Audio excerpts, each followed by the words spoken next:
Division లో main రోడ్డుకి లోపల కార్పొరేటరు గవర్నమెంట్ రోడ్ లో పేవ్మెంట్ ఆక్యుపై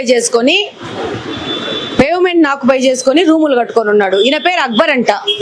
ఈయన 34 డివిజన్ లో కార్పొరేటర్ గా గెలిచినాడంట. గవర్నమెంట్ నుంచి జీతాలు తీసుకుంటూ వీళ్ళని కార్పొరేటర్ గా గెలిచింది. గవర్నమెంట్ ఒక రోడ్లని ఆక్యుపై చేసుకొని పేవ్మెంట్ల మీద రూములు కట్టుకున్నాడు జబర్దస్తిగా. అలా స్టాఫ్ వర్క్ చేస్తున్నారు. ఇక్కడ మీరే కదా కార్పొరేటర్ మనుషులే కదా ఇద్దరు. 1 వీక్ లో కార్పొరేటర్ ఇది ఖాళీ చేయకపోతే బుల్డోజర్ తీసుకొచ్చి పగల కొట్టేస్తాం. ఖాళీ చేసేమని చెప్పి అబ్బర్కి, లేకపోతే క్రిమినల్ కేసులు బుక్ అవుతాయి ఆయన మీద. డెఫినెట్ గా వీళ్ళ మీద క్రిమినల్ కేసు బుక్ చేయాల్సిన అవసరం ఉంది. కార్పొరేటర్ హోదాలో ఇలా వచ్చి సమాజాన్ని మొత్తం తినేస్తున్నారు వీళ్ళు. చిన్నోళ్ళు బీదోళ్ళు ఎక్కడన్నా వాళ్ళకున్న సొంత స్థలాల్లో ఇల్లులు కట్టుకుంటే ఏమాత్రమైన డీవియేషన్స్ పోతే రోడ్డు వచ్చి వాళ్ళ ఇళ్లను కూల్చేస్తారు. ఒక బాధ్యతాయుతమైన పోస్ట్ లో ఉండి ఒక కార్పొరేటర్ గా గెలిచి కార్పొరేటర్ రోడ్డు మీద షెడ్లు వేసేసుకొని పర్మనెంట్ ఆఫీస్ పెట్టేసుకున్నాడు.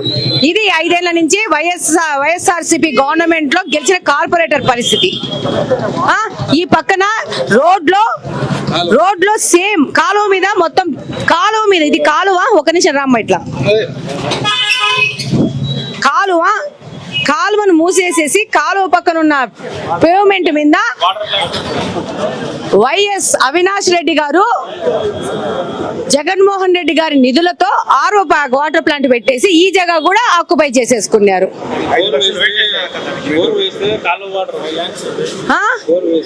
ఇలా ప్రజాధనం దుర్వినియోగం చేయడం ఒక విషయము. అసలు రోడ్లను ఆక్యుపై చేసే హక్కు ఎవరికి ఇచ్చినారు వీళ్ళకి?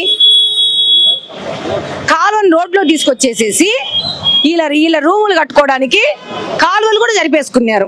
ఇది ఈ యొక్క ఎంపీ గారి యొక్క పరిపాలన. ఈ ఎంపీ గారిని కడప పార్లమెంట్ లో గెలిపించుకునేది ప్రజల ఆస్తులు దోచుకోవడానికి.